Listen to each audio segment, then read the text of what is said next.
Imagine a humble yellowish powder, costing no more than a couple of pounds, completely devoid of modern synthetic lab chemicals, yet possessing the terrifying power to wipe out entire swarms of mosquitoes, aphids, and crop-destroying beetles in a matter of minutes. While the modern world spends billions on highly engineered, synthetic pesticides to combat relentless insect vectors, a forgotten, incredibly cheap solution was already dominating the vast agricultural landscapes of the former Soviet Union nearly a century ago. In the early 1930s, whilst Western nations experimented with harsh artificial compounds, Soviet scientists embarked on a completely different path. They turned their attention to the unforgiving, arid deserts of Central Asia. Here, they discovered a seemingly lifeless, barren shrub known to botanists as Anabasis aphylla. To the untrained eye, this twiggy plant appeared completely unremarkable, just another hardy weed surviving in a brutal, dry climate. But hidden deep within its resilient shoots was a potent, natural botanical defense mechanism that would soon become a massive agricultural asset. In the year 1931, two brilliant Russian chemists, A.P. Orokov and G.P. Menchikov, successfully isolated the active secret from this toxic shrub. They extracted a natural, heavy, pale-yellow liquid alkaloid that they named Anabasin because it was extracted directly from wild plant material. It was entirely botanical, a natural poison rather than a purely synthetic chemical concoction. The Soviets quickly realized the staggering potential of this discovery. By treating the crushed shoots with simple processes like steam distillation, they could produce highly concentrated Anabasin sulfate powder for pennies, mixed with ordinary bentonite clay to act as a stomach poison. This incredibly cheap formulation became an instant, lethal weapon against insects. But what makes this obscure $2 Soviet powder so exceptionally deadly to a mosquito? The secret lies in a brutal, microscopic biological hijacking. When a mosquito comes into contact with the powder, the Anabasin acts as a master of disguise. Its molecular structure perfectly mimics acetylcholine, a crucial neurotransmitter that carries signals across the insect's delicate nervous system. The insect's body is tricked into accepting it. It binds aggressively to the receptors throughout the pest's neural pathways. Once locked in, the true horror begins for the mosquito. The botanical powder acts as a relentless, overpowering agonist. Instead of sending a single normal physiological signal, it violently overstimulates the insect's entire nervous system. The mosquito experiences an immediate, catastrophic sensory overload.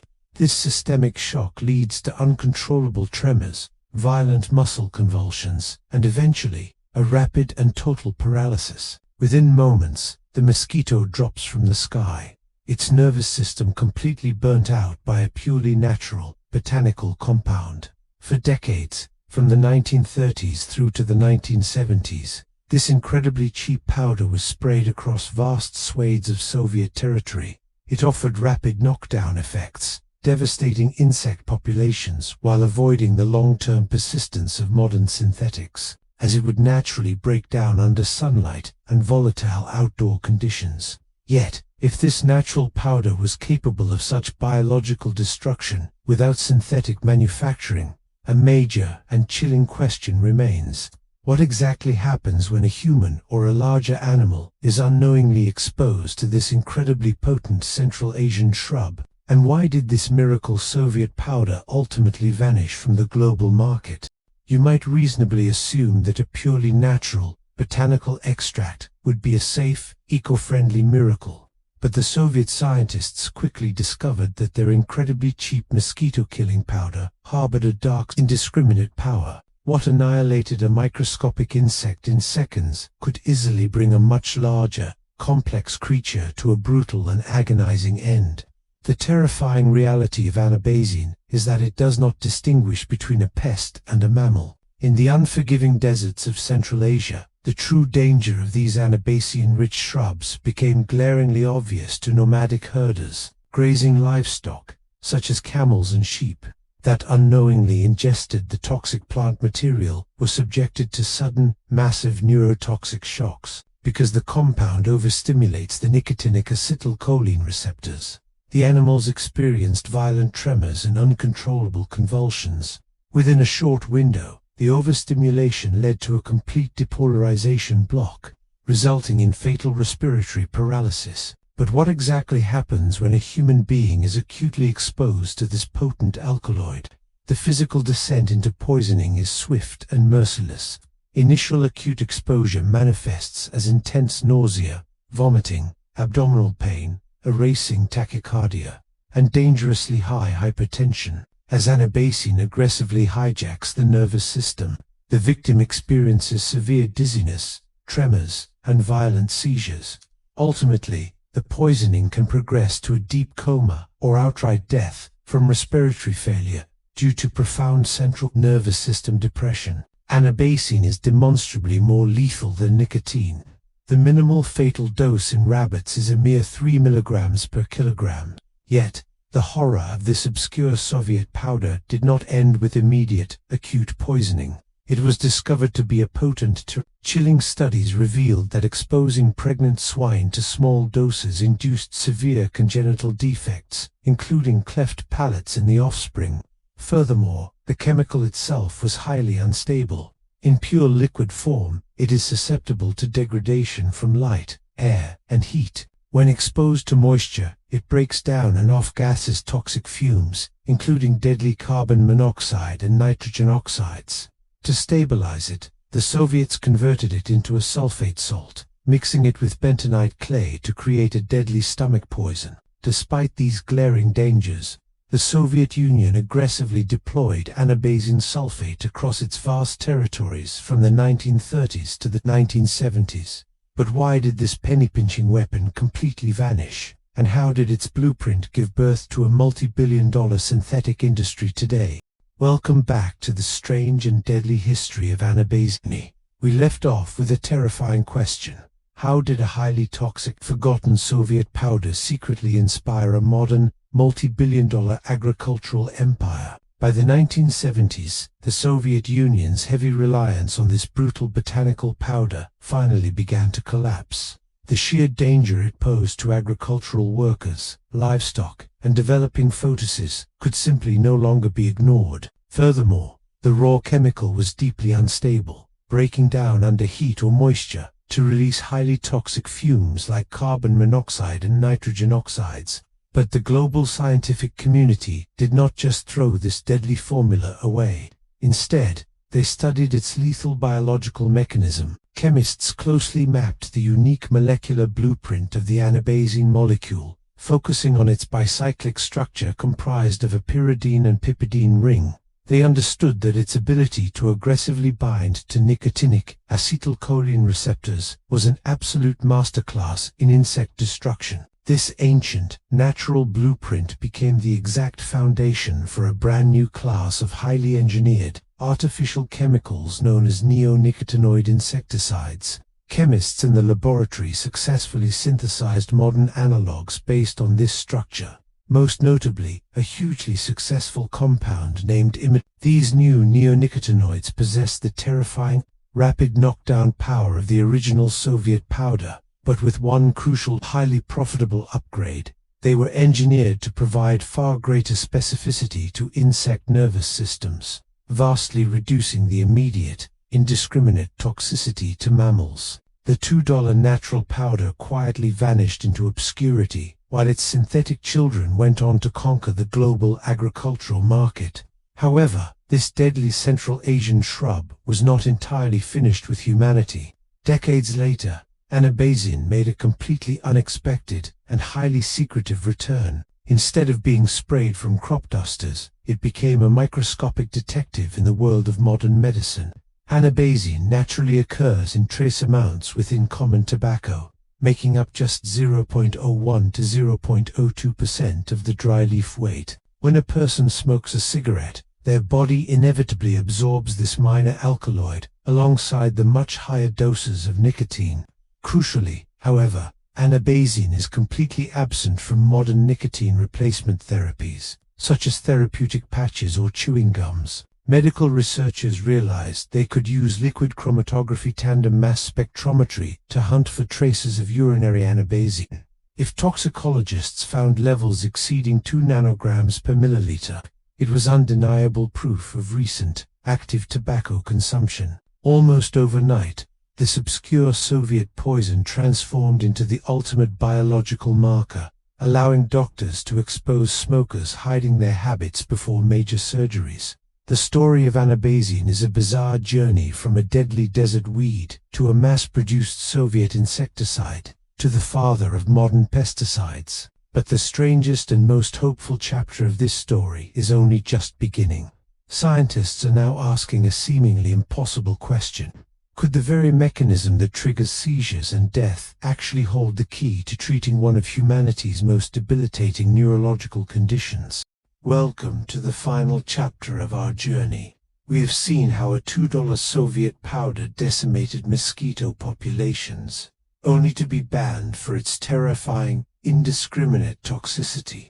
Yet, the most astounding twist in the history of this deadly shrub is happening right now. The very mechanism that made anabazine so brutally lethal, its aggressive binding to nicotinic acetylcholine receptors, exactly what makes it so fascinating to today's neuroscientists. Researchers have mapped the compound's behavior and discovered that when anabazine interacts with specific neuronal receptors in the brain, it operates with staggering precision. It binds to these receptors with an affinity in the nanomolar range, locking into the brain's architecture.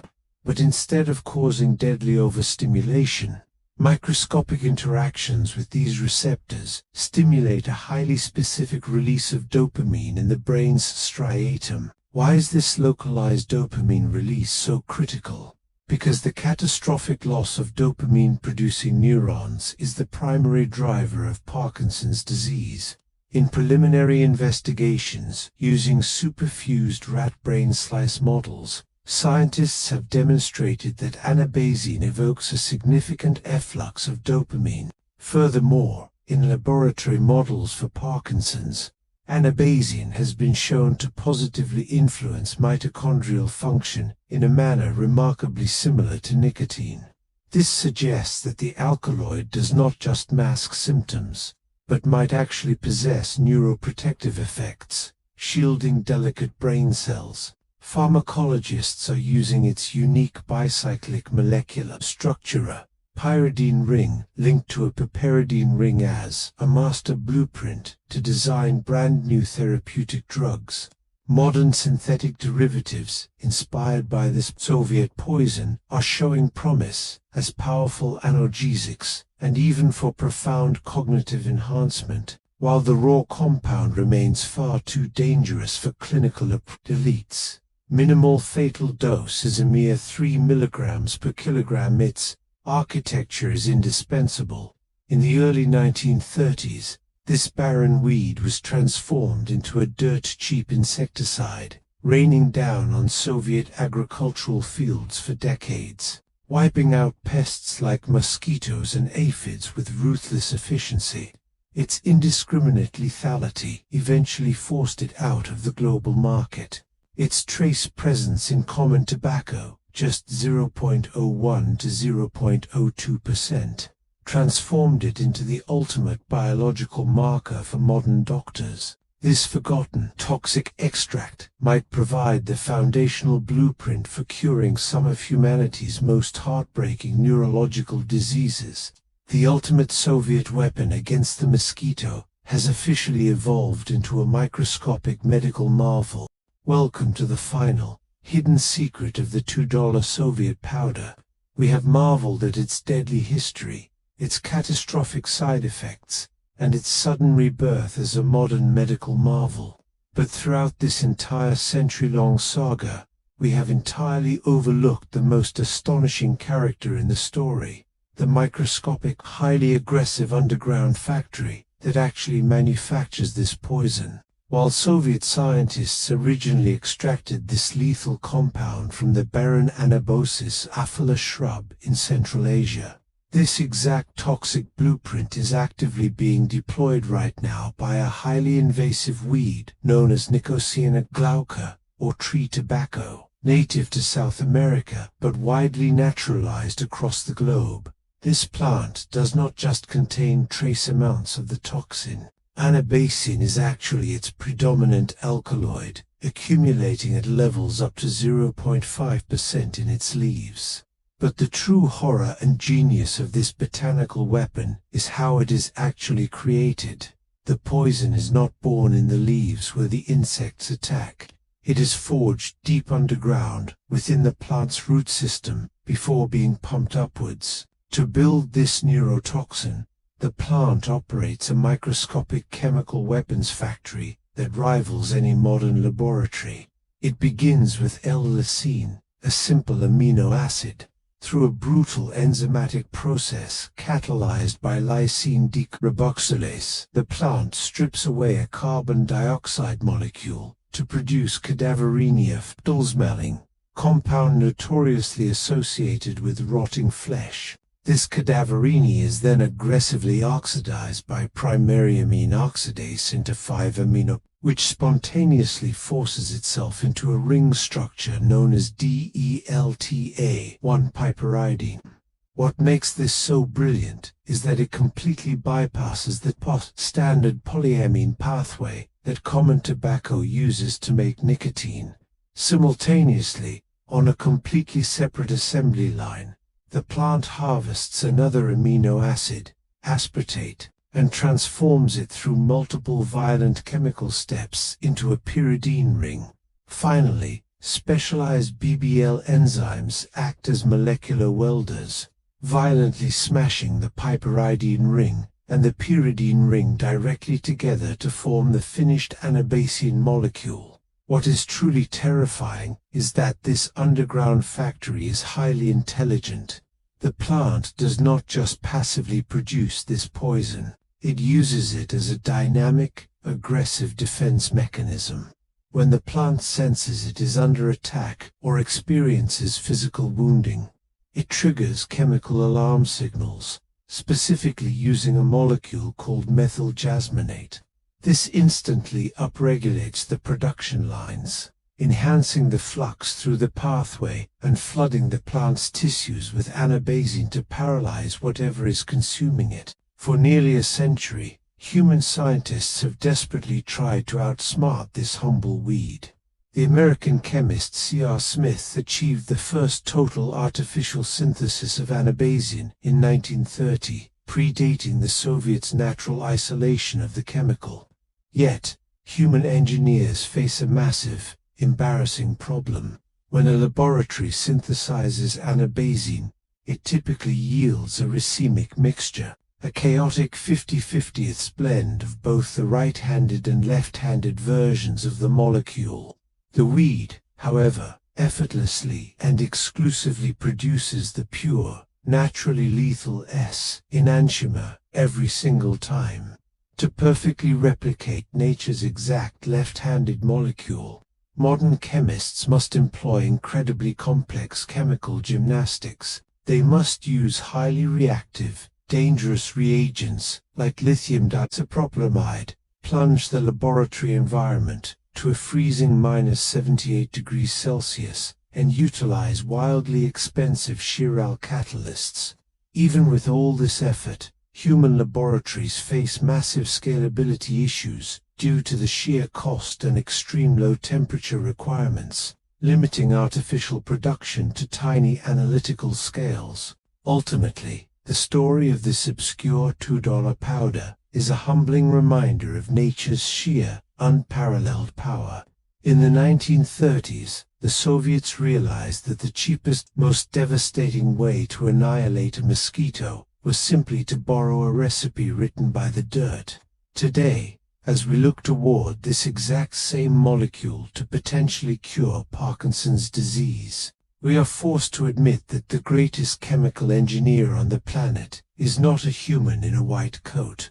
It is a silent, toxic shrub, quietly building molecular masterpieces in the dark.